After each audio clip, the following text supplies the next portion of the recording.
Here in Seville this week with the GFX100RF, and putting it through its paces, hopefully finding some good light and some interesting moments.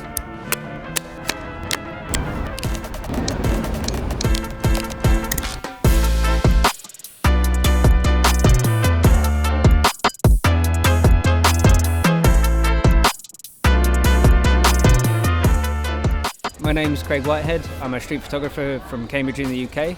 I've been shooting street for about 8 years now.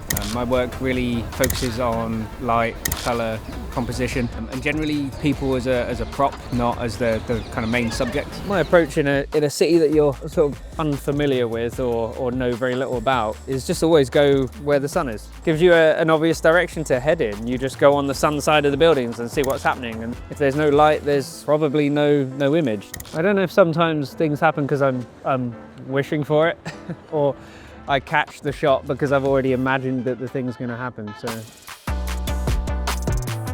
the GFX100RF has a 35 fixed f4 lens in it, but with a 102 megapixel medium format sensor. It's a very, very familiar ergonomics for me to shoot with, much like FUJIFILM cameras I've had in the past, but with a couple of unique features. The dial on the top here is for different aspect ratios, so you can cycle through the entire history of medium format kind of aspect ratios from the film days, and a digital teleconverter toggle here on the front, so you can shoot at different focal lengths just at a flick of a switch. This is a great spot we actually found last night. Great leading lines coming out onto the right hand side, but there's just something kind of missing, whether that's a great subject walking through the frame, or now we've got these pockets of light that are being cast from the archways on the left. It's just a case of waiting.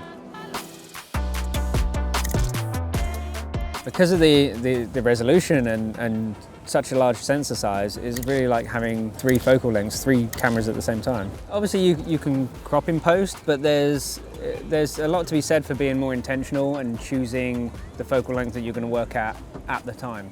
It changes the way you compose, it changes the things that you actually pay attention to on the street. So having that dial there so you can visualize it in real time is a huge time saver for me.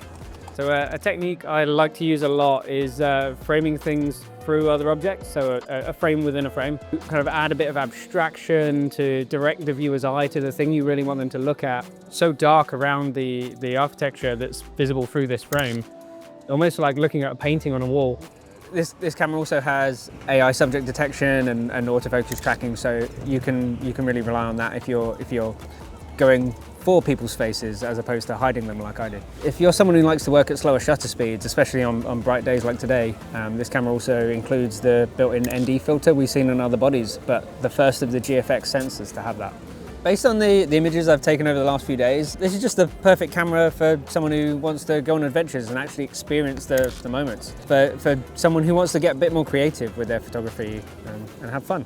The most important spec about a camera is that you actually want to use it. It doesn't matter what it does on paper. If you left it at home, it does nothing. It's compact, it's got a great sensor, it's got all the dials you would want, and ultimately, it's gonna be in your pocket, in your hand, in your bag, so it can do all the things it says.